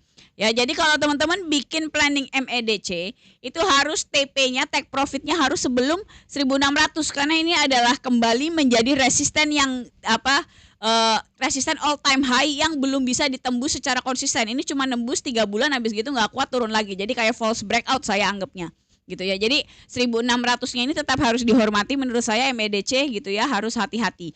Kalau toh mau beli mungkin MEDC dekat-dekat 1000 sini lebih baik Kak ya. Tapi balik lagi saya polisinya sedang tidak trading jadi males deh gitu ya. Belum masih banyakkan dramanya nih ISG. Nah, untuk energi ayo kita bahas. Ngambek energinya. ISG besok gimana nggak tahu ya. Dia bukan dari masa depan, jangan ditanya. Iya ya, harusnya nanya Doraemon ya. Doraemon besok apa yang naik gitu ya. Pakai pintu kemana saja. LAPD ya, LAPD apa kabar baby? Ya Allah, apa kabar tuh zaman kemarin tuh ada yang curhat nyangkut baby. LAPD. Minum dulu.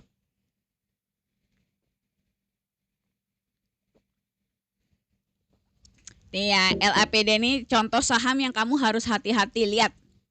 Kelihatan nggak kenapa harus hati-hati? Ya, tadi nih. Nah, ini bisa flat kayak begini, nggak ada kegiatan. Itu namanya likuiditasnya jelek. Saham sampai flat bertahun-tahun. Bayangin ini berapa nih? Coba lihat tahunnya tuh, 2015 sampai 2024, 10 tahun teman-teman, nggak ada pergerakan sama sekali. Gila kan?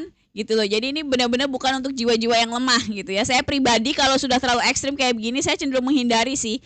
Karena biasanya resikonya besar, saya males aja di market kayak begini. Gitu ya. Jadi jangan main cemplung-cemplung baik. Nah, ini kalau kamu ngelihat trennya kayak begini, udah nggak pakai debat kan, ini strong downtrend parah loh. Ini udah OTW 50 nggak pakai rem. Ya, belum lagi masalah likuiditas. Itu kelihatan nggak likuiditasnya jelek? Nih. Itu kelihatan banget kan likuiditasnya jelek tuh. Ya, goyang-goyang kayak begini. Jadi ini tuh saham-saham yang gak worth it gitu loh buat dikejar-kejar. Sebenarnya kalau yang simple-simple kayak gini, ini belum nyari entry point ya, cuma kayak filter-filter awal kayak gini, itu cukup simple kok. Ngelihat chart itu kelihatan. Mungkin kalau teman-teman sering ngeliatin live aku gini ya, terus latihan sendiri gitu, kalau ada saham apa terus kamu lihat chartnya dan segala macam, itu kelihatan kok saham-saham yang jelek gitu ya. Itu udah ada listnya lah ibaratnya gitu kan, kayak BNBR dan segala macam, LT gitu ya.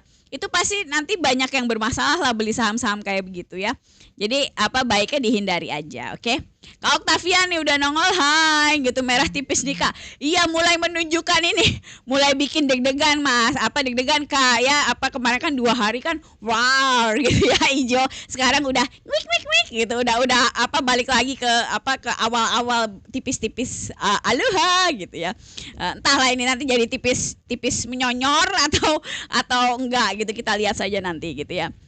KSPM baby, oh iya nih aku pengen lihat baby juga nih. Apa kabar sih baby? Baby. Oh ya, Bangi jangan nyanyi nanti bubar. Oke, ini bulanannya mana? Bulanannya ayo lihat. Oh, bulanannya begini, oke.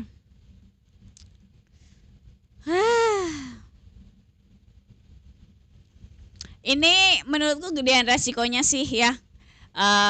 Grafik mingguannya udah downtrend kayak begini ya, chartnya moving average-nya jelek gitu kan, minggu hariannya udah apalagi gitu kan, udah cus ke bawah kayak begini.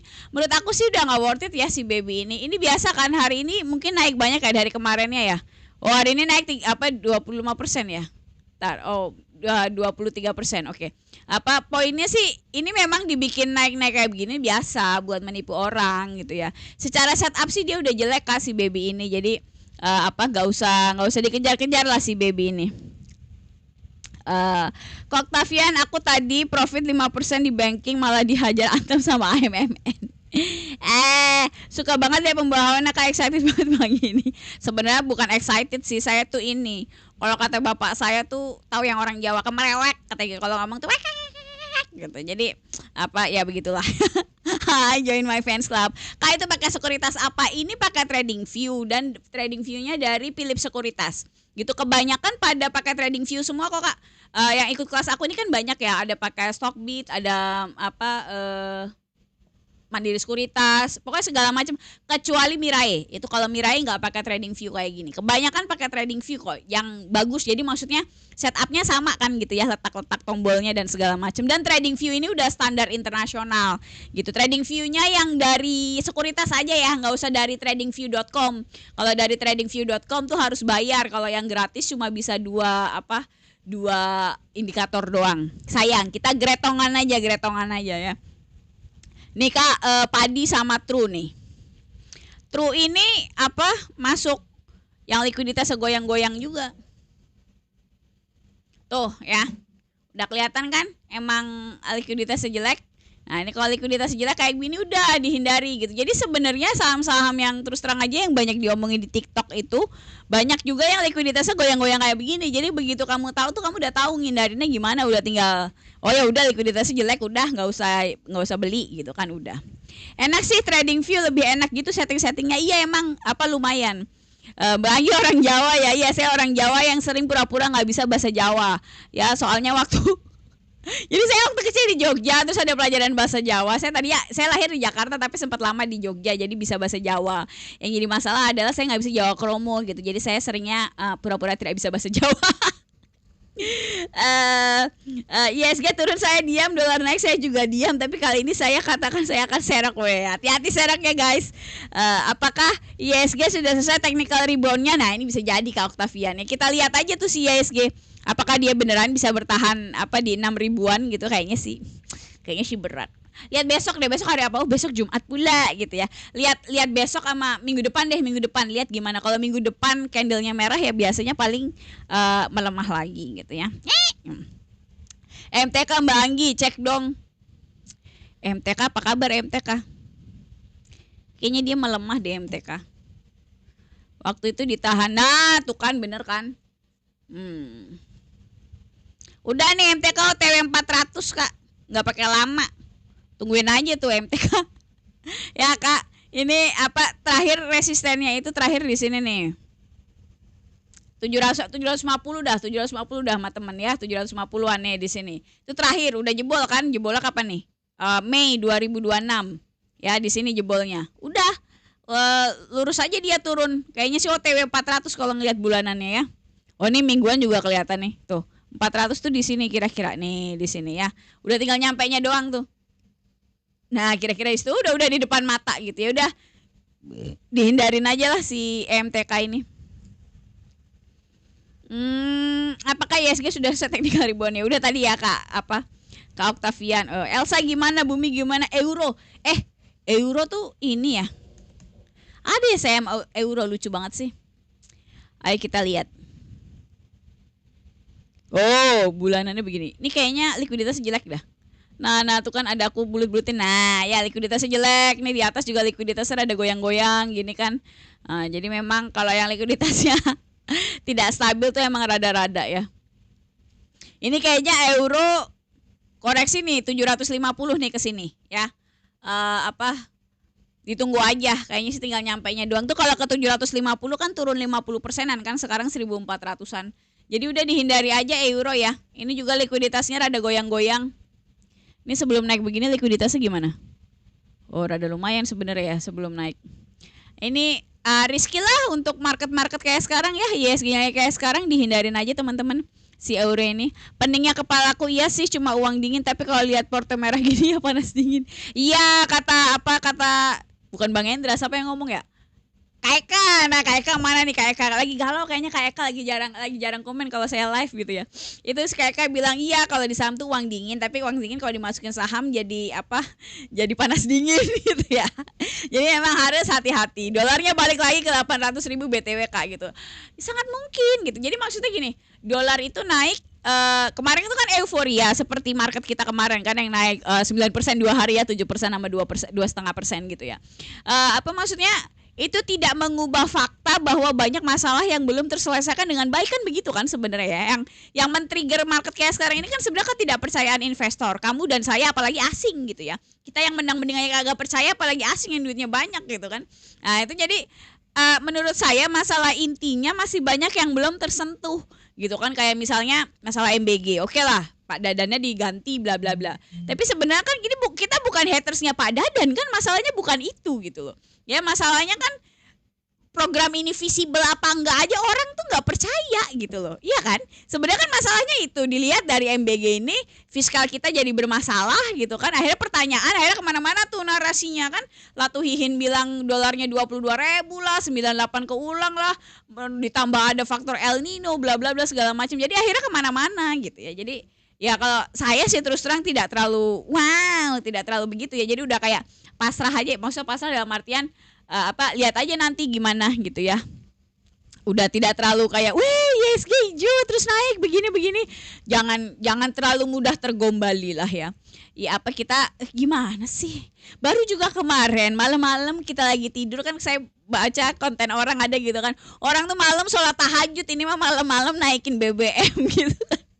Ya jadi kayak agak-agak negara kita ini rada-rada gitu, kayak ngerjain orang lagi tidur bangun-bangun BBM-nya naik gitu kan. Saya sangat ya buat orang-orang yang mobile yang kayak kurir gitu ya kan kasihan ya, maksudnya kerasa banget gitu.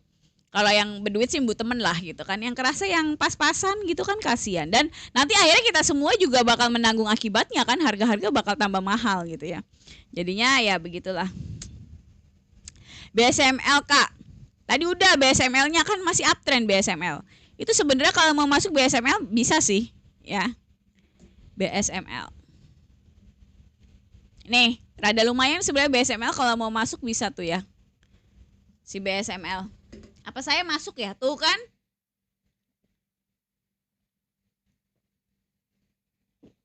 gatelan saya juga orangnya kalau lagi ngeliat yang kayak begini terus gatelan gitu kan. Begitulah ya. Apalagi nih, nambahin muatan BSML masih bisa nggak ya? Kalau saya sih ini nggak pernah nambah-nambah muatan gitu Kak. Ya karena dari awal. Jadi kalau kalau trading itu harus dari awal tuh udah ngitung lotnya mau beli berapa gitu. Kalau yang mau tahu cara ngitung lotnya beli berapa tanpa pakai feeling, lihat di profile TikTok aku tuh, udah aku pin VT-nya, aku pakai jilbab merah itu, lihat di situ aku ajarin menggunakan ChatGPT untuk ngitung jumlah lotnya. Karena jumlah lot itu adalah salah satu risk management pertama yang harus kamu lakukan, ngitung jumlah lot, tentuin berapa supaya kalau terjadi kerugian kamu udah tahu kerugian maksimalnya berapa. Nah, kalau nambah lot itu yang jadi masalah nanti resikonya juga nambah kan gitu ya. Saya pribadi, saya itu tipe yang nggak pernah averaging down dan hampir nggak pernah juga nambah lot gitu. Biasanya saya udah tipenya ngitung di awal, tinggal lihat stop loss sama TP-nya kena atau enggak gitu. Jadi tidak terlalu complicated. Jadi kalau yang mungkin udah ikut kelas aku atau ngelihat kayak aku nganalisa atau yang aku sharing di channel biru ini ya gitu, rekomen itu, aku tipenya memang senengnya yang simple. Jadi saya nggak suka misalnya belinya nyicil, itu saya malas gitu. Saya tipenya menurut saya nih BSML bagus, misalnya saya masuk di berapa, 402, udah beli jebret, udah saya hitung misalnya 402, belinya stop lossnya di berapa, TP-nya di berapa, udah saya masuk dihitung, berarti lotnya harus berapa supaya maksimal kerugian sekian, habis gitu udah jebret selesai gitu ya. Jadi tidak terlalu complicated gitu. Jadi saya senangnya begitu ya.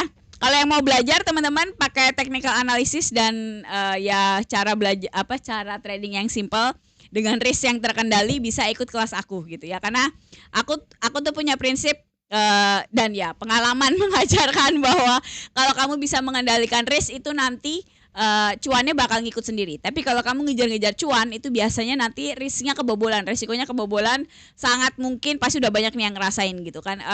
Kamu trading ngumpulin cuan dikit-dikit berapa bulan gitu ya, market lagi bagus, nanti giliran ada apa marketnya jelek, jebret, cut loss hilang semua. Itu cut loss dikumpulin 2-3 bulan bisa hilang semua dalam satu kali trading. Nah itu namanya manajemen risknya kurang bagus gitu ya. Jadi itu memang seni, harus dipikirkan itu manajemen risknya seperti apa. Yang mau belajar gitu ya bisa DM aku di TikTok. Ini aku punya kelasnya 3 bulan tapi pakai video, jadi bisa kamu bawa kemana-mana gitu ya, videonya buat kamu kalau kamu beli gitu. Nah itu tapi ada PR-nya, nanti aku ngasih feedback lewat PR kamu itu, maksudnya kakak pemahamannya udah bagus belum untuk PR-nya bla bla segala macam, untuk materi-materinya gitu. Jadi dipaksa untuk latihan memang nganalisa sendiri, narik grafik gitu ya. Karena kalau nggak ada PR-nya tuh biasanya cuma ngeliatin doang, itu biasanya kurang maksimal kalau dari pengalaman saya belajar juga gitu ya. Jadi itu kenapa dibikin PR-nya ya. Untuk minimal yang modalnya udah 10 juta ke atas. Karena kalau 10 juta ke bawah itu menurut aku sih kayak kurang worth it aja gitu kelasnya. Jadi aku pengen ya yang modalnya udah rada lumayan, makanya udah komitmen serius itu tadi kan di saham gitu ya. Jadi bisa DM aku di TikTok buat yang kepo. Anyway, jangan lupa juga ikut ke channel biru aku ini di sini ya. Masuknya dari profile TikTok aku. Soalnya di channel biru ini aku share share portofolio yang buat publik gitu ya. Terus kalau ada yang bagus juga aku share di sini. Walaupun sekarang lagi nggak nge-share gitu ya, soalnya lagi kayak begini marketnya. BNBR Kak nyantol nih. Ya memang BNBR itu nggak boleh beli Kak kalau buat saya ya, karena likuiditasnya jelek gitu. Aku udah nyontoin BNBR dari tadi ya. Nih likuiditasnya jelek kayak begini itu tuh nggak layak buat dibeli menurut saya gitu. Jadi ya udah di skip aja. Ini biasanya balik lagi kalau saham likuiditasnya jelek itu biasanya awal dari masalah yang lebih besar. Saya nggak heran kalau nanti BNBR balik lagi ke 50 gitu kan. Nih 50 di sini. Nah, terus nanti nggak gerak gitu ya, diem aja, itu aku tidak heran gitu ya. Jadi memang sudah menunjukkan tanda-tanda bermasalah BNBR itu, dan memang udah terkenal bermasalah BNBR mah dari zaman dulu juga. Dia akan punya bakri ya. Untuk MBMA ini udah downtrend ya.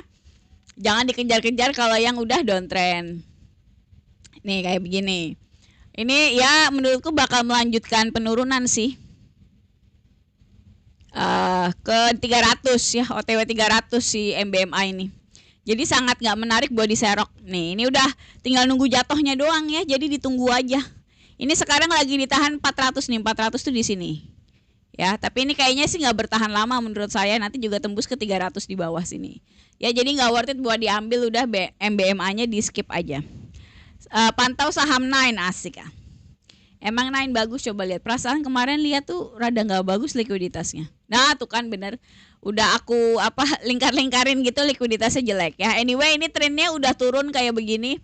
Aku paling males yang downtrend kayak begini ya. Udah nunjuk ke bawah gitu moving average-nya. Aku males model yang kayak begitu. Jadi kita skip saja ya. DSSA udah, DSSA setiap ada turunan pasti ada tanjakan, asik ya. Itu apakah puisi terbaru abad ini? Jadi nggak Kak live saham US? Belum ada nih Kak Octavian. Aku tuh masih ngerjain ini loh, kan materinya ini lagi aku update.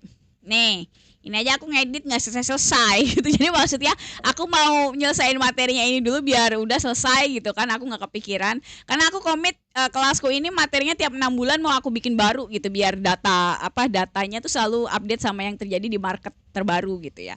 Jadi biar kan lucu kalau misalnya orang bayar terus misalnya nanti data videonya dari 2 tahun yang lalu gitu kan, kayak nggak niat banget gitu ya bikin kelas. Jadi setiap 6 bulan saya bikin video baru. Ini aku lagi concern ke sini untuk kelas US-nya nggak tahu nih. Aku lagi galau apakah nambah live sendiri, tapi itu capek.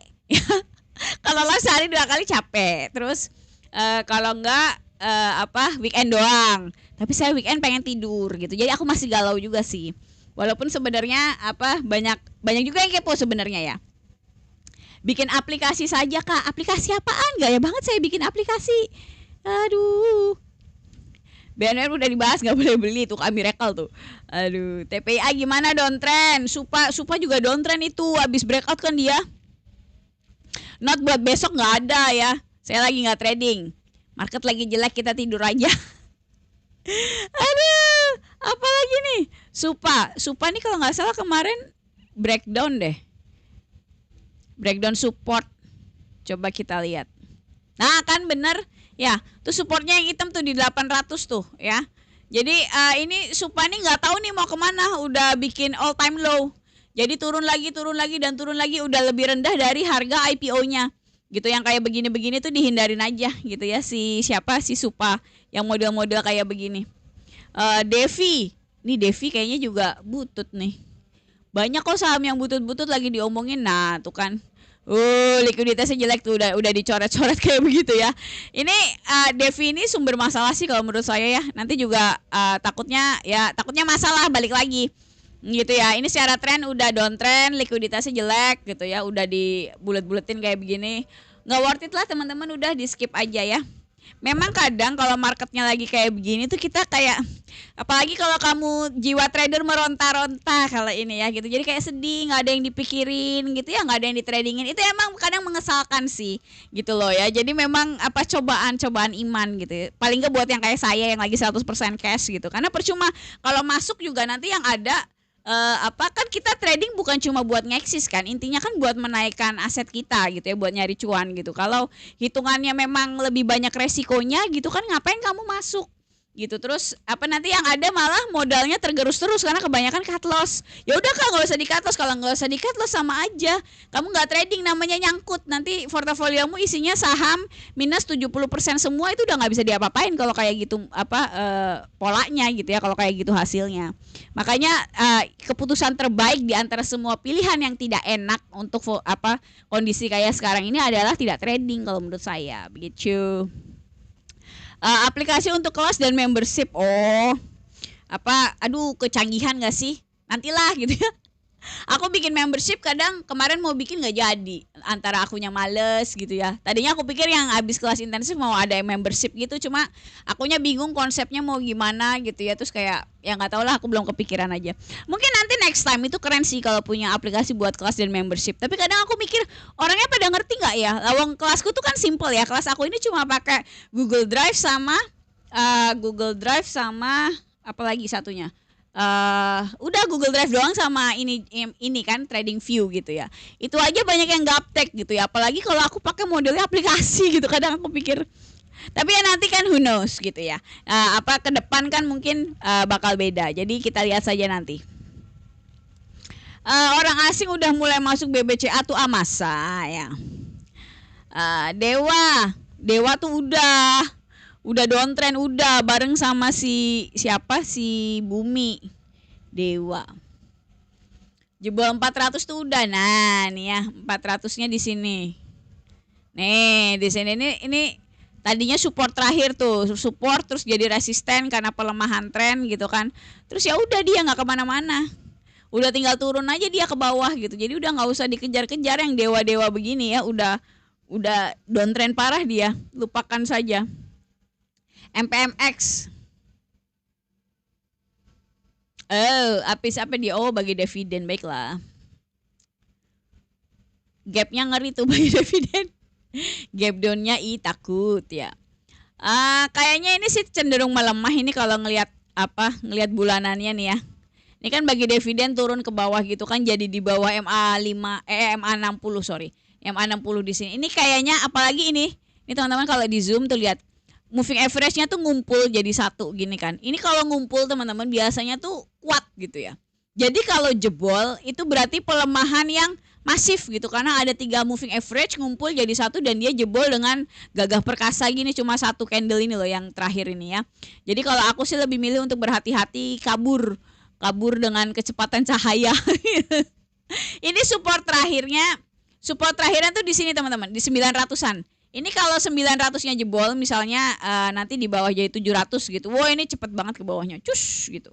Jadi kalau buat saya sih ini nggak worth it buat ngambil resiko si MPMX ini. Jadi tinggalin aja gitu ya sejauh-jauhnya. Di SSA apakah sudah menarik? Di SSA itu tidak pernah menarik ya. Lagi strong downtrend kayak gini, aku penasaran deh kenapa sih pada kekeh banget nanyain di SSA. Ini tuh jelek banget deh. Coba pada nyari YouTube deh, belajar moving average deh. Ini tuh udah kelihatan. Ini tuh tipe yang paling gampang dianalisa tuh setup begini nih, kelihatan banget moving average-nya jelek gitu kan. Ke bawah downtrend udah hindarin, udah nggak usah banyak cincong lagi gitu, nggak usah tapi begini, nggak usah begitu gitu. Karena ini paling maksudnya saking downtrendnya tuh kelihatan banget gitu loh, maksud aku saking penurunannya tuh cetok-cetok nyolok moto gitu ya, kelihatan banget gitu maksudnya. Jadi nggak ada debatnya gitu ya, karena memang udah kayak begitu grafiknya gitu. Jadi baiknya dihindarin aja yang grafik-grafik udah begitu. Nah nih Call, apa kabar nih? Jauh-jauh dari Call daripada nyangkut tuh Kak Miracle tuh ya. Nih Call ini memang dari awal saya udah bilang saya nggak suka, jangan beli. Saya udah bilang dari Januari gitu kan. Ini likuiditasnya goyang-goyang tuh udah aku buletin gitu ya. Jadi kalau yang likuiditasnya goyang-goyang, balik lagi teman-teman gitu ya, itu memang cenderung bermasalah. Saya bukan tidak bilang kalau beli yang likuiditas segoyang-goyang pasti nggak untung. Saya nggak bilang begitu. Saya cuma bilang biasanya kalau likuiditasnya tidak stabil gitu ya, itu adalah awal dari masalah yang akan datang. Walaupun saya nggak pernah tahu masalahnya apa, kan surplusnya kan banyak ya namanya market. Tapi biasanya cenderung bermasalah. Nah kebetulan call ini 6 bulan kemudian akhirnya masalahnya begini kan. Flat di 60, terus sekarang ARB lagi. Ini nggak tahu mau sampai ke berapa gitu ya. Kalau sampai ke 1 perak gimana? Gitu. Jadi makanya amat sangat penting untuk melihat likuiditas saham sebelum beli gitu ya. Jangan main cemplung-cemplung baik. Begitu. CLPI ini kayaknya aku belum pernah lihat deh saham CLPI. Color Park. Oh, apa ini? Coba lihat Color Park Indonesia. Oke, ini kalau digeser. Sepertinya dia senang corporate action ya. Oke, jadi CLPI ini resisten tinggi, resistennya di 1800-an. Baiknya hati-hati kalau udah deket 1800 ya. Ini kalau teorinya sih ya. Udah deket banget. Jadi kita kalau beli ini Kak harus TP-nya tuh sebelum 1800 ini. Ya karena 1800-nya kuat. Pertanyaannya bisa apa enggak? Kalau menurut saya sih ini ketinggian Kak ya. Kalau mau beli di sini, ini sih memang kelihatannya kan uptrend gini ya, jos gitu ya. Cuma kalau ngelihat 1800 ya udah di atas, kalau masuknya di sini itu jadi planningnya jadi jelek kan, gitu loh. Jadi resikonya kegedean. Kalau menurut saya sih gitu ya. Mungkin kalau belinya misalnya ngantri di 1500 di sini, nih mungkin bisa nih 1350 di sini kan berarti 150, 300. TP-nya di 1800 pas di atas tapi ngepas banget ya 1800. Kalau saya sih terus terang nyalinya nggak nyampe. Nyalinya nggak nyampe kayak begini. Kecuali ya mungkin kamu beli di sini nih 1450 nih di sini mungkin masih oke nih ya. Beli di 1450 nanti TP-nya di 1700-an. Mungkin masih bisa. Tapi kalau menurut saya ini trading plan yang terlalu dicari-cari. Karena biar bisa kita akalin bisa take profit sebelum 1800 kan begitu ya. Pengalaman kemarin saya juga sering mengakal-ngakali bikin trading plan kayak begini. Kemarin tuh yang saya akalin Ultra Jaya saya belain ngantri 2 minggu, kalau seminggu gitu ya. Tapi intinya adalah karena marketnya lagi kayak gini, kadang kita oprek kayak biar risk and ratio-nya bagus, bikin trading plan tetap aja buluk gitu ya, karena marketnya buluk gitu, nanti bagus-bagus dikit tahu-tahu dihajar ke bawah, selesailah sudah gitu ya. Jadi akhirnya saya makanya sekarang akhirnya saya nggak trading gitu kan. Kak, ISG bakal naik atau bakal turun tidak tahu Kak, saya bukan dukun ya. Tapi secara jangka menengah ISG itu sudah downtrend, sudah 5 bulan gitu ya. Jadi 2 hari kemarin naik gagah perkasa gitu ya, hampir 10% kan, 9% sekian, itu tidak besar pengaruhnya terhadap di market kita gitu, tetap aja buluk. Udah nyangkut Kak, makanya minta arahan. Nah ini makanya jadi teman-teman dibiasakan kalau kalau beli saham itu dianalisa dulu, jangan udah nyangkut baru nanya. Kak Anggi, aku hari ini udah TP NES tahu minus gitu. Iya tuh NES-nya naik ya Kak Miracle, ya udah nggak apa, di TP aja, pegang cash aja ya, pegang cash aja. Kok Bang Hendra tuh mau ngopi dulu katanya, aduh ya. Apalagi nih KETR, KETR tuh ada planningnya di channel biru KETR. Mina sama gula, Mina juga ada planningnya tuh di channel biru tuh. Ntar saya kepo KETR. Apa kabar dia? Lama saya nggak lihat KETR. Nah tuh masih belum kemana-mana sih tuh ya. Kalau yang mau beli KETR sebenarnya masih bisa tuh ya. Nih kalau mau beli KETR bisa tuh, planningnya ada di channel biru, nanti TP-nya ada di 750-an.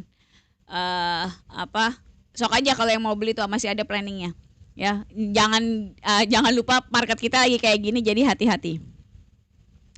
Ini apa lagi? Aduh, minus 56% masih aman. Aduh, gimana sih? Cel aja kok kalau masih bisa sebelum bernasib kayak Goto gitu. Itu sebenarnya udah kayak Goto sih. Malah lebih parah. Goto apa kabar sih? Gua ngoceh aja. Goto bukannya diem di 50 ya? Nah kan diem di 50 kan. Kalau si Cole ini malah lebih parah Kak Miracle kata saya gitu kan. Udah, kalau Goto kan diem di 50 ya. Kalau si Miracle tuh si siapa? Cole kan ARB terus sudah 50 terus turun lagi ke bawah gitu kan. Sekarang udah tinggal 37 perak.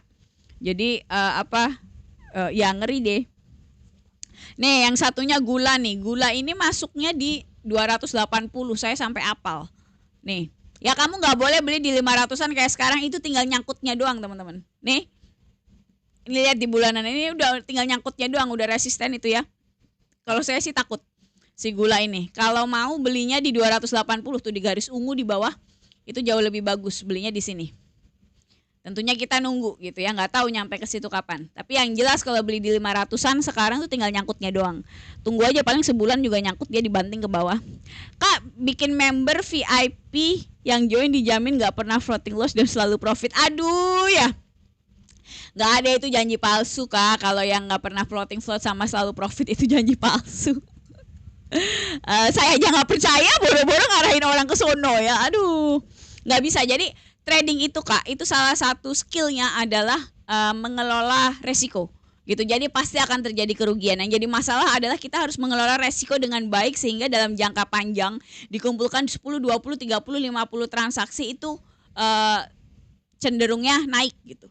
Trading itu seperti itu. Jadi nggak bisa kita menjanjikan pasti profit, pasti ini ikut gue gitu. Itu bullshit lah kalau menurut saya. Justru kalau saya makin ngomong kayak gitu makin tidak percaya. Nvidia, aduh kita nggak bahas market US Kak, belum Kak ya. Jadi masih IISG aja fokusnya kita. Ini selisih IISG bisa nggak sih aku tombokin biar ke 9.000 lagi. Ini tombokin aja pakai 100.000-an ya, aduh. Kak besok Tempo naik nggak? Tempo tuh apa ya? TMP apa sih? Kodenya tuh apa Tempo? Tempo scan itu kan? Tempo. Ini Tempo Intimedia bukan TMPO. Coba kita lihat kayak apa sih TMPO.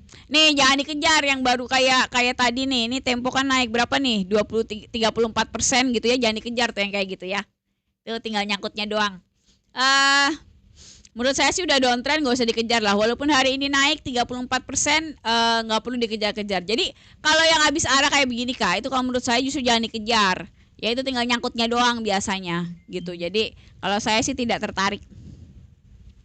ESIP tadi udah dibahas ya, ESIP ya.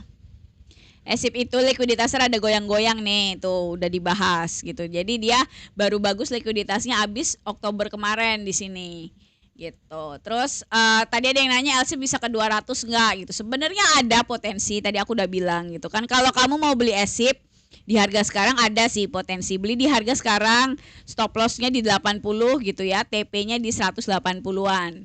Itu bisa 1:2 gitu. Cuma balik lagi kalau saya market lagi kayak gini saya milih untuk nggak trading gitu ya. Santai-santai aja dulu karena sudah rugi banyak dari Maret, April, Mei kemarin. Udah waktu itu saya nakal, saya pikir bisa diakalin marketnya gitu kan, biasa gitu ya. Kan menantang, market yang sudah tuh menantang gitu ya. Yang ada sekarang akhirnya modalnya turun 30% gitu kan. Jadi akhirnya sekarang saya mau menunggu market membaik dulu baru masuk lagi. Ceritanya begitu. Nah tuh Bang Hendra tuh udah mulai nyanyi Upin Ipin tuh ya. Katanya besok mau demo lagi. Iya sih saya udah dengar tuh banyak. Kak bilang Elon Musk suruh IPO SpaceX di Indonesia, jangan di pasar saham US. Aduh, kamu gimana sih? Elon Musk mah kagak mau urusan sama orang kita. Dia mau kemarin aja yang didatengin Luhut itu loh, Tesla bikin pabrik apalah segala, terus akhirnya dia malah ke Vietnam. Ya gara-gara apa sih? Dikritik nikel kita ngambilnya kurang peduli alam bla bla bla gitulah kalau nggak salah mah gitu kan. Cari aja beritanya, udah lama itu beritanya gitu kan. Boro-boro dia mau SpaceX di sini. Aduh ya. Kakak ada geraknya kapan ya. Itu makanya hati-hati sama saham-saham likuiditasnya jelek, udah dibilangin gitu ya. Kayak si Dada itu tuh, Dada WSKT. Nah, tuh ya, itu udah calon-calon delisting itu. Aduh dengan sangat menyedihkan. Karena memang ya itu tadi, likuiditas itu adalah awal dari detektor masalah yang lebih besar. Antara dia mau diem di 50 atau misalnya terus ya itu terjadi yang paling buruk itu delisting. Cuma memang tidak semuanya, saya nggak bilang saham kalau likuiditas jelek pasti delisting, nggak begitu. Cuma biasanya kecenderungan di kemudian hari akan timbul masalah-masalah lain, ceritanya begitu. Menurut kakak berapa persen maksimal cut loss ketika saham floating loss meskipun secara fundamental bagus? Jadi kalau saya nggak ada patokan harus segini gitu ya Kak.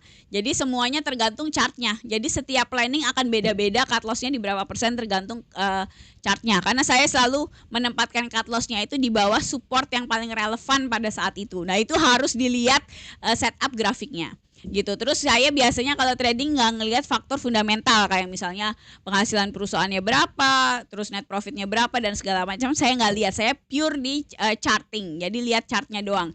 Yang saya pertimbangkan itu balik lagi saya sering bilang itu adalah likuiditas gitu loh. Jadi kalau saya menyarankan gitu ya teman-teman tidak mencampur adukan antara fundamental dan teknikal.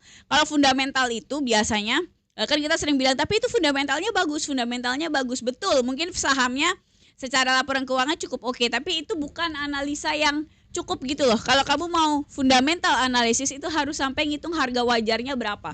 Kamu harus sampai bilang misalnya BCA itu under value, harusnya harga wajarnya sekian dan harga marketnya tuh di bawah harga wajarnya. Itu yang dibeli pakai fundamental analisis. Setahu saya begitu. Dan dulu saya belajar ngitung kayak gitu, tapi ngitungnya susah setengah mencret gitu ya. Jadi saya nggak suka, jadi lebih senang pakai technical analysis. Ceritanya begitu ya. Oke, jadi teman-teman kalau mau belajar technical analysis bisa, aku ada kelasnya gitu ya. Itu tapi aku nggak ngajarin scalping, nggak ngajarin day trading, nggak ngajarin beli pagi jual sore gitu, nggak ngajarin ya yang kayak gitu-gitulah, ya nggak ngajarin fundamental, nggak ngajarin bandarmologi. Jadi aku pure fokus di chart kayak begini ya, chart sama money management. Itu sistem kelasnya aku pakai video, jadi tinggal bisa ditonton berulang-ulang gitu ya, dan ada PR-nya. Jadi harus ngerjain PR, nanti dikasih video baru kalau udah ngerjain PR gitu. Kenapa dibikin begitu? Supaya dikerjain beneran. Jadi maksudnya videonya itu nggak cuma ditonton gitu doang, tapi dipraktekin beneran. Aku harapannya begitu gitu ya. Jadi lebih nempel gitu ya di kepala, harapannya begitu. Oke, jadi kelasnya 3 bulan. Terus buat yang udah serius, modalnya minimal 10 juta, lebih banyak lebih baik. Yang kepo bisa DM aku di TikTok gitu ya. Terus jangan lupa teman-teman ikut ke channel biru ini, masuknya dari profil TikTok aku.